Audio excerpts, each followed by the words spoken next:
understand God, that if it was about any of us finding the right door to God, we would never make it, okay? It is simply that God meets us at whatever door we were at. And at that point, we allow God to begin to manifest His presence in our lives. And again, I'm using even the term God simply because that is what is comfortable to me. But however you view God, however you define God, is just as good as any. But at that point, you need to begin to allow God to manifest Himself, begin to introduce Himself, and then grow and walk in a relationship. I think that one of the biggest problems that we have, especially in this country, is that we are so immersed from the time that we are even coming to this world with ideas and understandings of who God is and what God is about.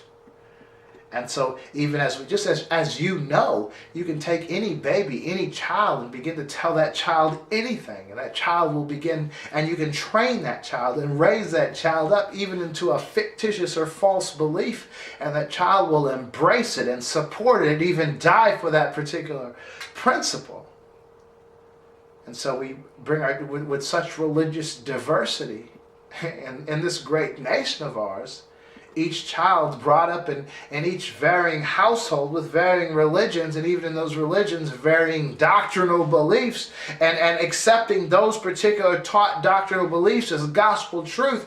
We all know that we are totally right and nobody else is, okay? That's just the way it is. We have to recognize that we are victims to our religious freedom, okay?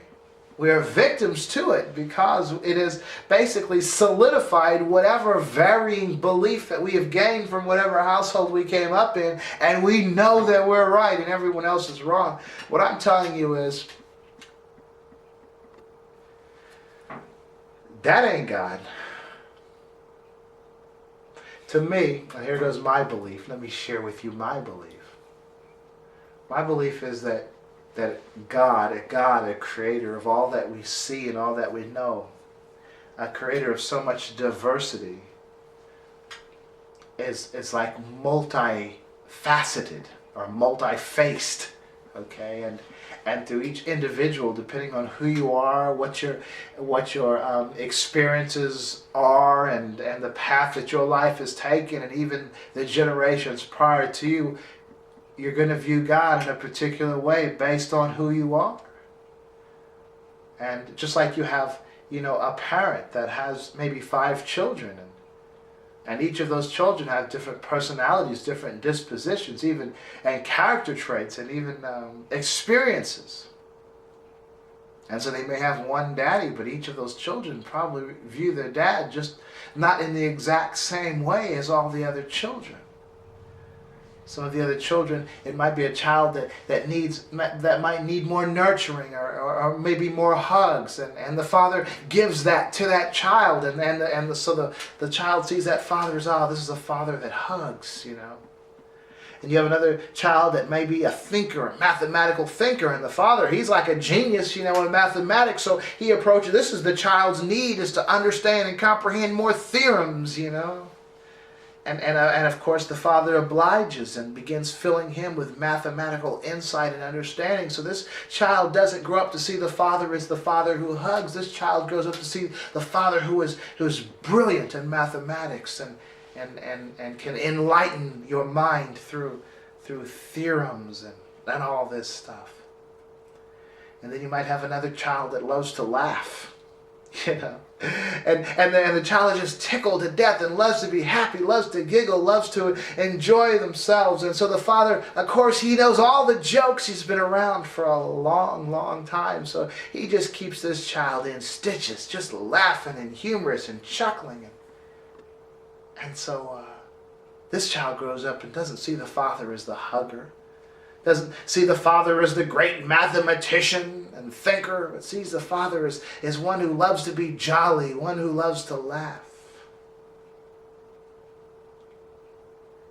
And you might find another child that, might be a little sickly. Maybe not totally as healthy, as the rest of the children. And the father weeps and comforts And the child finds comfort maybe in the warmth of the tears of the father, And so the child may not see the father as the hugger, may not see the father as the mathematician, may not see the father as the jovial, jolly person, but might see a father of compassion. And each of these children, as they grow, they begin to take on these characteristics. Certain characteristics are more pronounced. Of course, probably all the other characteristics are there, but these primary characteristics that they actually connected and interacted with the Father with are the basic, like the character traits, the direction of the life of the individuals. You have the one that's always there and hugging and helping people and giving them that, that little extra, that folks need sometimes. Even if it's a pat on the back kind of hug, And you find the one out there, he grows to be a teacher, enlightening people and sharing with them and showing them how to make this and build this and calculate this and that, You find the other one is like a real encourager, keep people laughing when they begin to feel down. And, you try to be sad, you have your laughing, maybe milk coming out your nose or whatever, A real encourager, people like that. You find that last child is a child full of compassion. When other people get fed up, or when other people are tired of dealing with your issue because I got issues, this child grows up to be a person with sort of a never-ending well of compassion. I would think of like a Mother Teresa, a person like that or so. And so all of these people grow up, and if they haven't been, I don't want to say haven't been taught right, but I want to say if they grew up with a healthy understanding of the Father, they recognize that the Father isn't simply the mathematician, the Father isn't simply the hugger, the Father isn't simply the jovial person, the Father isn't simply the compassionate one, but the Father is all of those things. And the Father meets you where you're at for your particular purpose on this planet in your interactions with the rest of the children, with the rest of those that the Father loves. We need to recognize this. And so we all have the same Father. He's just got many faces and has affected us each in whatever area we were at for whatever purpose. And we just need to begin to realize that. And that's that, okay, right there. And the other area we need to recognize as far as what sometimes prompts our atheistic mindsets are the disappointments and the unanswered prayers. But we simply need to recognize that if in fact there is a Creator, He would know. And He knows what's best, even though it doesn't make sense. There is a story in the Bible about this gentleman that it was time for him to die, And he had the priest come or the prophet come and intercede to him for God, I don't want to die, I want to stay longer, And he was allowed to live, 10, 15 more years or so. It was a miserable time for him. And he would have been better off if he had passed away when he was supposed to have. We don't know the mind of God. We don't know. We don't see what God sees. So a lot of times things don't seem fair. But God knows what's best. And that's simply where the belief comes in. So no, God's existence can't be proved. It's what God simply has to reveal to you. If you believe, then embrace what you believe.